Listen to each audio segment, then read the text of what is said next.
All right. Thank you, everyone, for attending day one of LibrePlanet 2021. To wrap up today, I'd like to present an exciting closing keynote from both the president and executive director of the Free Software Foundation. First, I'm going to introduce Geoff Knauth, who's been serving for the FSF board for over 20 years and becoming president in August 2020. Love to hear what you have to say about the past, present, and future of free software. Take it away. Thank you. So I hope you're having a wonderful time at LibrePlanet this year. The staff at FSF has put in tremendous effort, as always, to put together a terrific program dedicated to protecting the computing freedom we enjoy now and into the future. I wish to congratulate the FSF staff and management on a job very well done, and I thank all the speakers who have given us so much to celebrate, appreciate, and consider. When Richard Stallman published the GNU Manifesto nearly 40 years ago, I don't think many people realized just how important the issues he raised then would become as central to the lives of billions of people around the world as they are now. Computing freedom has always involved us having more control over our lives to have computers and devices meet our needs so that we would not become subservient to the whims of others. We still fight for that autonomy and freedom of expression, to borrow as art has always done, to be creative, to reinvent better. At the turn of the millennium, something happened that I did not expect.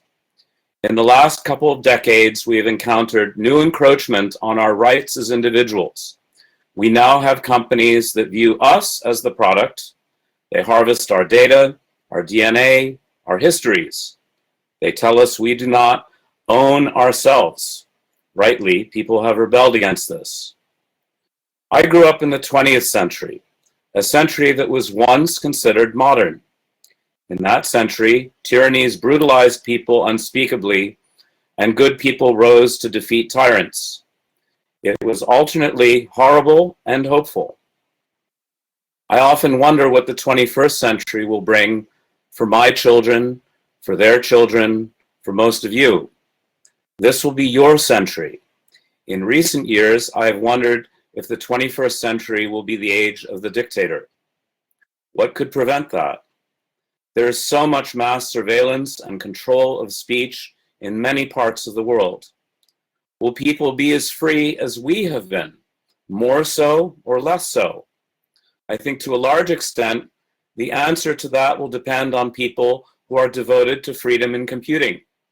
Computing is more pervasive than ever, and there is no doubt in my mind it will become much more so in the coming decades.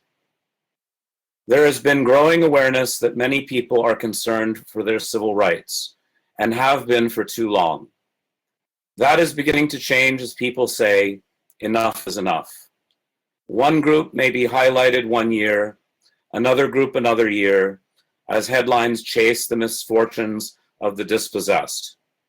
Eventually, the group of the day becomes us. Now I'd like to return for a moment to the late 1960s. The astronauts heading to the moon the first time looked back at our lonely planet and saw that we are one. They saw a shiny marble of humanity and color against the backdrop of the vast universe and saw it represented all we were and had ever been, all of us, all of our ancestors. I think it's important for us to remember that 50 years later, we are still all in this together. The fights that many people have for civil rights for their groups are the fights for civil rights for all groups. I think mathematicians and philosophers could spell that out more clearly than I could. I think the fight for computing freedom is a civil right too, especially as computers enter every facet of our lives. It is core to us remaining free people and making sure that future generations will enjoy the freedoms that we have enjoyed with greater assurance. I'm just saying this to emphasize how important you are, all of you, to the future of humanity. What you produce embraces trust and ethics and goodwill. You learn, you work, you share, and you teach. You empower others with an efficiency, speed, and quality those who put up obstacles could never match. But in this day and age, what you provide that is so sorely needed in this modern age is trust. All your good works are there for people to examine, celebrate, and ultimately improve even more. You create trust. You are trust. So I thank you.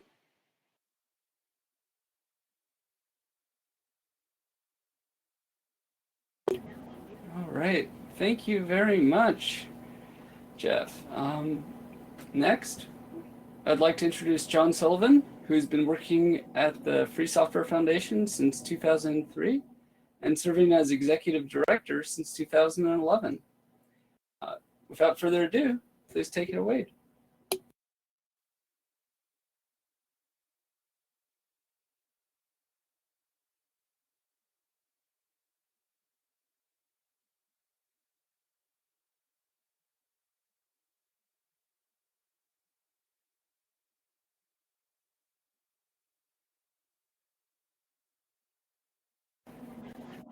We can't hear you. I think you're muted. No. Yep, okay. There we go.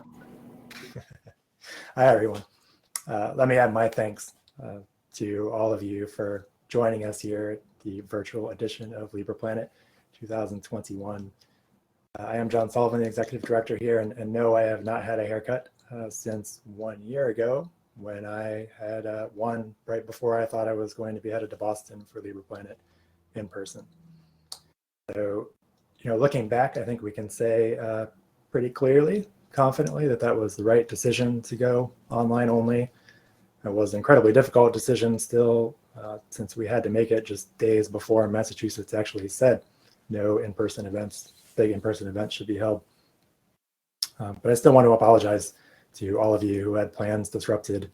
I heard a lot of the stories and it was just such a massive mess. And we really didn't think that we would have to do another online edition again. But at least this time we were able to make the call far enough in advance to put more time and planning into things and roll out some exciting new features, of course, using only free software. If you haven't checked out the new Libre Adventure virtual conference space, I highly suggest that you register and do that tomorrow. Anybody can be watching the stream, but if you want to participate there, you'll just need to do a quick registration, and then you'll be able to run around what's basically a video game and talk to other attendees. It's a lot of fun, and it's working really well. I also want to give a shout out to FOSDEM, another free software conference that did an amazing job providing an online experience for their event this year. And as we've tried to do ourselves, they've published all the information about how they've done it. So, as awful as this pandemic has been, I think that there's a lot to be proud of in the way that the free software movement has responded. And I think that we've seen some great strides in the, especially remote communication software and virtual event platforms that have become so necessary during this time, even while we've also seen just how much work there still is to be done and how much we'll have to keep doing even after all of this is over, or at least winds down. The FSF certainly did take a big hit during the pandemic. But the loss of in-person events and all of the opportunities that those bring was substantial for us. But through it all, we continued to do our work. We pivoted to try to focus more energy on the things that people needed during these times to try to help protect specific freedoms that were being taken away, like providing our Jitsi service for members. And with the support of our members and donors, we were able to get through it, and we continue to be able to get through it. And we did get some good news too recently. A little earlier this year, Charity Navigator updated our status, and we have our 8th consecutive 4-star rating. And within that top 4-star category, we got our first ever 100% perfect score. And this just blows me away. And I want to congratulate especially the work of our staff. It's really their work that makes this happen. And I hope that it, as this quote says on the slide, should make all of you very confident that when you donate to the FSF, that money is going to an ethical and effective charity.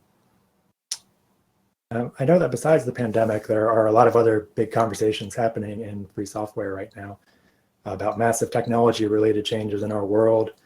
Some that Geoff talked about, but things like automation of jobs, software-driven cars, artificial intelligence, machine learning, blockchain, augmented reality, but also some more introspective conversations about and questions about what kind of movement we want to be, what we need to do to get better, including things like how do we continue to work together for free software when we might disagree about many other topics. Where are our lines? I think those conversations are important, they're vitally important, and I'm committed to them personally, especially to the listening part. And I really look forward to being able to have a lot of them in person again. And I think it's also important that we need to keep some focus on very specific free software projects, recognizing that something just isn't being done and just get it done, make it happen. And then take that success and build momentum for the next possibly more complicated or involved thing. Talking about incremental progress, not instead of bigger projects and longer term planning, but in addition to it. We can't just choose one or the other. And I want to spend just the next 10 minutes or so tonight announcing and talking about a specific priority of this kind that we've set for ourselves at the FSF. And it starts with a problem that's not new. It's been a thorn in our side for many years now, and that's ebooks. So I think you can think of the problem area as having two parts. We have the devices that people use to read ebooks and the distribution model for how they obtain those ebooks, or we're just calling them books now. I'm not sure. But the problem area of books and ebooks now is a subset of a larger problem area that has been in all of our faces over the last year, just exploding during the pandemic, and that's the move to ephemeral streaming media. So now, in theory, the FSF might not have a reason to object to the notion of streaming media as such. If it's done using free software, then many of the issues with it might become non-issues, according to the specific things that the FSF has to focus on. But because it's being done predominantly, almost exclusively with proprietary software anyway, it's a huge problem. So in preparing this talk, I started out searching for some updated horror stories about what happens when streaming media and ebooks in particular are given, where full control over those things is given to companies in terms of how we can access them, even when the digital devices that carry those files are actually in our homes or in our pockets. Streaming video companies have become completely shameless lately with the way that they just make things disappear. What was there yesterday won't be there today. They just remove things from their catalogs without warning. But then I realized, we really only need one example, and it's the same example that we've been talking about since 2009. We've talked about it for 12 years, and we're going to talk about it for another 12 years if we need to. And that's that Amazon removed copies of an ebook from people's Kindles remotely without their permission, literally while they slept. And that book was George Orwell's 1984. Nothing has changed since then. Nothing. The only thing that happened is Amazon sort of apologized and said that they won't do that again, whatever that is. But they changed nothing on their licenses or terms of service or devices to make that supposed commitment a reality. On top of that, the person who made even the weak commitment isn't even in charge of the company anymore. We saw what happened with Apple's position on DRM when Steve Jobs was no longer at the company. They took down his essay protesting DRM. Companies don't have to stick to positions. They change as their leadership changes, and that's why we need firm and clear commitment to principles like those of free software. So we can point to more examples of the terrible things that can happen with DRM and proprietary software restricted ebooks, but what's the point? This one says it all. When our knowledge and culture are filtered through software, whoever controls that software has an incredibly large amount of control over knowledge and culture. And deleting things is one blatant use of that power, but it's maybe even scarier if you consider just things like unannounced changes. At scale, this enables companies to directly rewrite history. The software on the device gives companies the access to do that. The license of the software forbids you from taking away that access. The digital restrictions management software blocks you from making copies of works for your own reference later. So anyone who cares about knowledge or culture finds this entire situation utterly unacceptable. We're not just worried about our personal usage here, our personal reading, but also institutional usage, especially in education. Companies like Pearson, whom we targeted for the International Day Against DRM, have been pushing a subscription-based model for textbooks, which relies on proprietary software used on proprietary devices. Libraries are being forced into ebook lending models that mimic the deficiencies of paper books, which, by the way, I do love dearly. You can see, requiring those books to expire off devices at the end of lending periods. We've been fighting this and things like this, and we've had some victories, but in order to get further, we need a free ebook reader. Not a mostly free reader. There's a lot of those out there. Even Amazon's Kindle uses a lot of free software alongside the proprietary software. Now, we need a fully free ebook reader. Devices that aren't locked down so that users can actually modify and reinstall versions of the software that they modified or that they found that's been modified by people they trust. So many of you are familiar with our Respect Your Freedom certification program. We certify devices under this program that prioritize user freedom by only shipping, requiring, and promoting free software. And while we don't require that these devices and products have free hardware designs, it's certainly a plus, and we expect it to be a bigger part of the future. And by the way, I'm actually doing this talk from a desktop that's built around the D8 mainboard, which the company Vikings sells an RYF certified version of. It's working very well. So at the FSF, we are making it a priority to make this happen. An RYF certified ebook reader, one that at the very least does the basic jobs people expect of any reader: an e-ink screen or equivalent, long battery life, software for reading books, ability to load books in standard formats, and text-to-speech capability for broader accessibility. Don't forget back when Amazon took away text-to-speech capability for things like reading the downloaded copy of the Constitution. They've walked that back some, but that's the type of control that DRM gives companies, and that's the type of thing that we need a direct solution for. So we are putting financial resources and increased staffing behind this commitment. We've already been working on it, talking with various companies and looking at options. Those options range from originally assembled devices to aftermarket situations that we're frankly all too used to in free software, where we buy something, hopefully secondhand, so we're not giving the proprietary company any new money, and then we replace the software on it with free software using some security exploit that somebody's found. We're looking at those kinds of options, but we are also trying to pursue the option of getting something originally made, so that the stocks of that item won't, by definition, diminish rapidly, but certainly anything in that spectrum helps and will get us further than where we are now. I'm announcing this here so that you can help hold us accountable for getting this done, and also hopefully so you can help get it done. That's something that's long overdue. Will that solve the whole problem? No, of course not. We still have the distribution economies surrounding ebooks to deal with. But we have struggled in this area for years because we've had nothing specific to put in people's hands. School systems facing pressure from textbook costs and managing physical inventory and keeping their curriculum up to date are just too easily swayed by gratis proprietary tablets and Chromebook and ebook readers. So telling them just don't do that and why will work sometimes. And there are some talks here at the conference about cases where that approach has worked. We should continue to do that. We have to. But it gets a lot easier if we have something else to recommend as a replacement.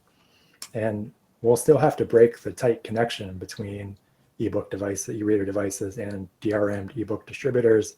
But taking that first at the device side will give us the leverage we need to disrupt that situation further. Do we need a free tablet instead? Well, we won't turn it down, but we're focusing on what we think we can get done relatively quickly, something that will immediately make a difference that people can start using right away to gain some freedom back in their lives. And we do have other RYF products coming down the pipeline and applications. Don't think that this is the only thing that we're going to be working on this year. It's just something that I feel is much overdue that we'll be making a particular priority. And I think that if we have a success here, which I believe we can use this momentum to get other kinds of devices produced and certified. I think once the visibility of the program reaches a certain point, it's really going to take off. And I think steps like this will help get us there.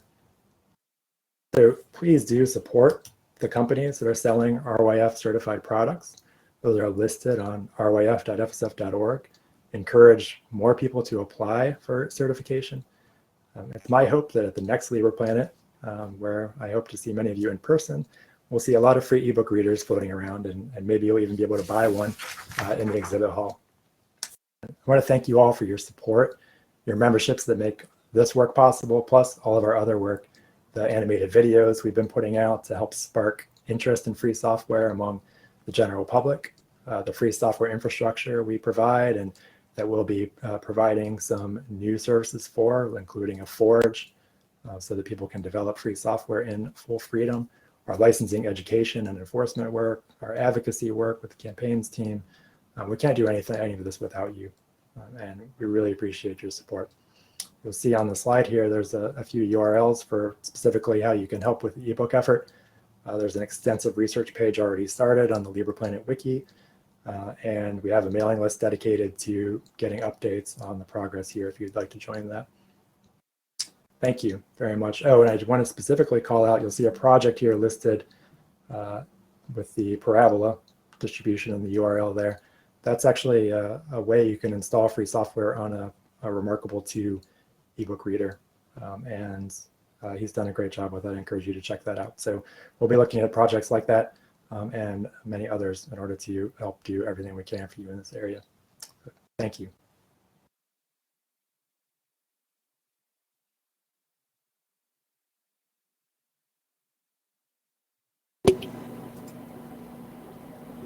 All right. Well, thank you very much. The floor is open for questions, I believe.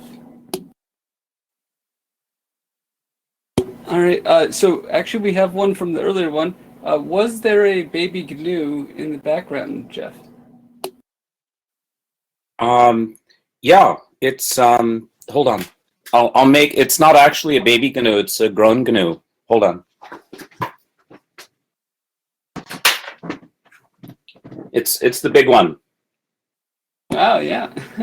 Excellent. Thank you. So, yeah, I got this a long time ago, and I hope we make more because they're really nice. All right. Next up, will the FSF approved distributions still be audited by themselves versus by their users?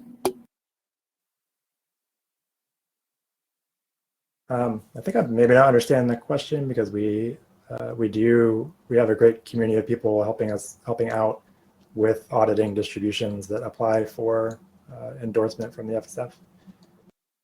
It's like we have to have that because it's a big job. Certainly, we have a list of common issues that we find non-free software that makes its way into gnu+linux distributions, but to fully review something takes a lot of legwork, and we appreciate the help of the volunteer community that contributes to that. And I did forget to write down or ask for names of those questions, but we'll try to get better at that. I'll see if there's any clarification on that point. But more questions, please.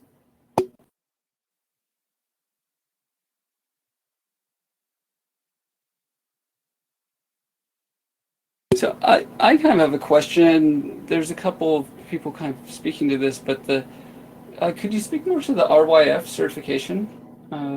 What's going on with that right now? And specifically, if there are any projects, there was a question about whether the Pine 64 hardware would be certified.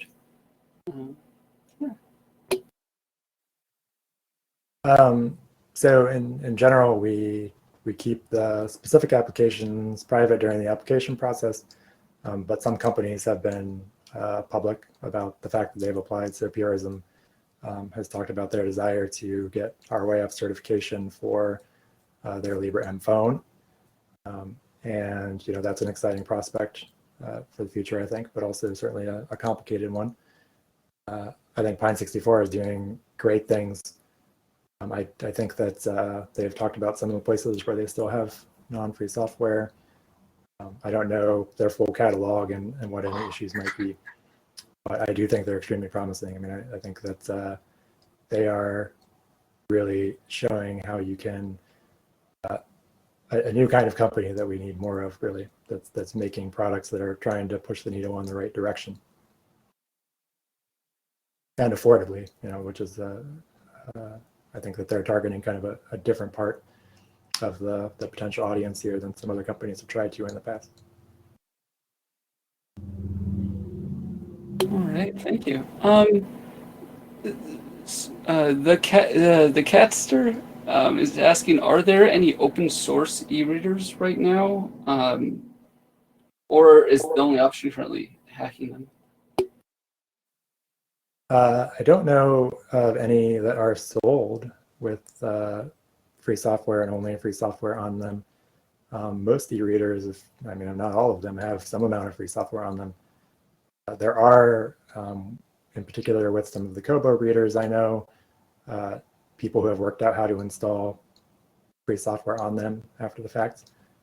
But of course, you still end up with some issues with things like Wi-Fi, proprietary blobs and drivers. So those are the types of issues that we need to target in order to, and the bootloaders sometimes, these are the type of issues that we need to target in order to get something that's fully free. But there are certainly projects out there you can do. And I pointed to that one for the Remarkable tablet that leads to an installation of the endorsed Parabola distribution on the device. So that's very promising. But if people can, if you can get your hands on one, I would recommend trying that out. All right, thank you. Kind of returning to this question about the who's deciding. The question is specifically like, if there's a freedom bug, will that be up to the project kind of to close that, or the users? I don't know if you haven't. Yeah, I think so. This is about things like ROAF and the endorsed distribution program, where we, mistakes happen, and there might be issues that creep into products or that were missed in an initial evaluation. The important thing to us is that the project or the company be committed to fixing those things, with a high priority when they're discovered and reported. So it's certainly helpful if users are able to propose fixes. But the most helpful thing to do is to report the issue to begin with, and then call our attention to it. Like we have, depending on the situation, some specific instructions for how we would prefer that you do it if you can. And then we expect the company or the project to respond, and we will follow up if they don't. But I know I know Geoff agrees, we don't want to be punishing people for mistakes that they made. That the idea behind free software is commitment, not instant perfection. All right, thank you. I'm trying to see.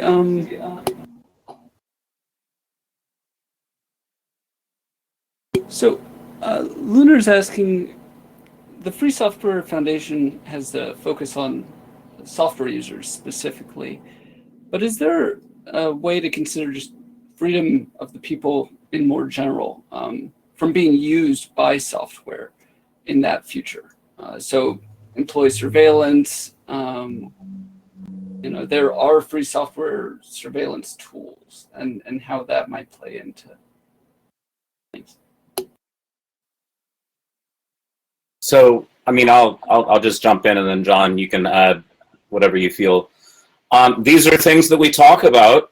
I don't know that we have an established position with everything worked out, but these are definitely the kinds of things that when they come up, we talk about them, and we try to figure out, okay, how much of this should we talk about so that other people are aware who might be able to take action in their areas, and how much of this is within our area. But obviously this is something important to people, so we need to be talking about it.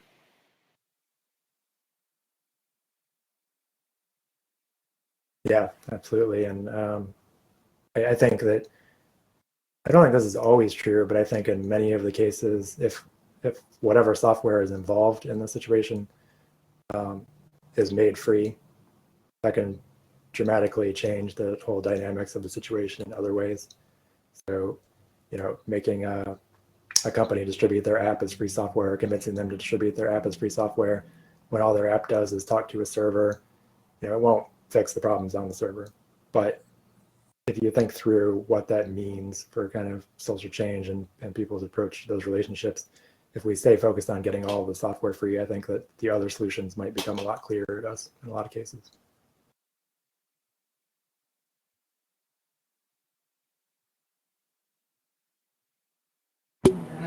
Thank you for those.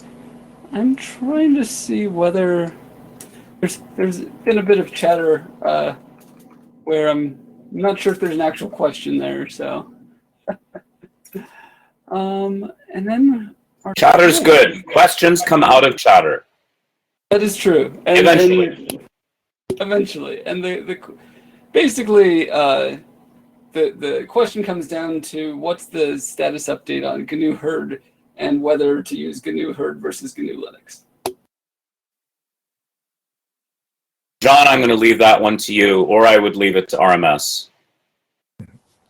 I'm not up to date on how it's going. I just know that it is going. And there's been some great hackers working on that project over the years. So I would refer people to the actual project homepage on gnu.org to see what's going on lately. Excellent. We have a few more minutes before the awards ceremony begins, so if there are any further questions.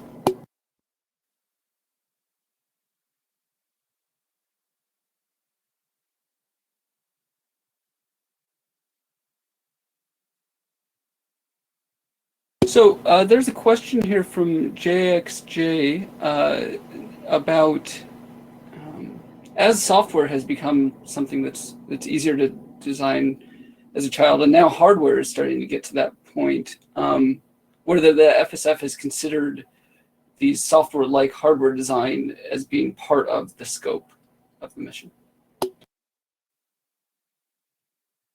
John, I'll let you take that one. Well, as I mentioned, I think currently in the RWF program, we sort of consider it a bonus, and some of the products, well, and I think part of the FSS mission is not just free software, but also free documentation, and that's been there from the beginning. And hardware designs more and more are a form of documentation that people can reasonably follow with their own equipment instead of their own factories. So I expect us to get more involved, in thinking about that and seeing that we can do there. On the other hand, there are groups working specifically on that, and Nadia, who's one of the keynotes tomorrow, might be touching on some of these topics. And we're going to still keep our priority, I think, on the software part of things, and then we can hopefully bring those together. Yeah, thank you. And I definitely know there are keynotes to come to speak about that. Another question here is that vaccines are on top of a lot of people's minds, and they're being distributed and manufactured by first world nations and companies that are protected by patents, trade secrets. I don't know. The spirit of sharing knowledge apply? How does that apply in this case? Well, I mean, I'll say I wish that vaccines were free. I think that if there is enough negotiation between governments and companies, especially when you have a worldwide pandemic, they could do things to make the vaccines more free. I mean, I've actually been involved in vaccination efforts down in Philadelphia. I've been volunteering the last 2 weekends to help vaccinate 6,000 people a day. My sister, who was a cancer researcher, unfortunately died of cancer, but she worked at Pfizer. And so, I mean, I know something of the business, and I know they have costs, and they need to recuperate their costs. But on the other hand, when you have a worldwide pandemic, it's the perfect opportunity to say, hey, we have 7 billion people and we can't just vaccinate some small percentage of them who happen to live in rich countries. This is a worldwide pandemic, and this is the opportunity to say, you know, let's get everyone vaccinated. Let's get the cost down as low as they possibly can, share the technology as much as possible, and then, you know, we can talk about how to go further. But I definitely think we can be doing more than we're doing now in terms of vaccinating all 7 billion people, or at least the people who want to have vaccines. I mean, it's a worldwide problem, and we're lucky here in the US, and I know that there are many people around the world who are not as lucky in terms of getting the vaccine. They're also, fortunately, lucky in not suffering the death rate that we have here in the US, but that's a separate problem.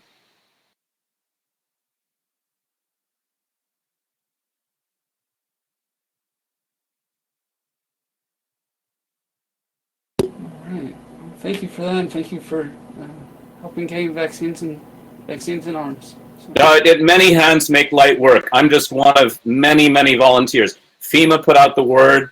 I happen to be in Civil Air Patrol. Wing commander said, we need help. So I said, all right, I'm there. But I mean, there are lots of people doing that. It's not just me. It's many, many, many people. Absolutely. And I get to meet great people. The people, when you see the shot go in the arm, the relief they have, it's worth it right there. It's just beautiful. All right. Well, I do see a couple further questions, but I don't think we can get to them now because looking at the clock, it's awards time. Yay. All right. All right.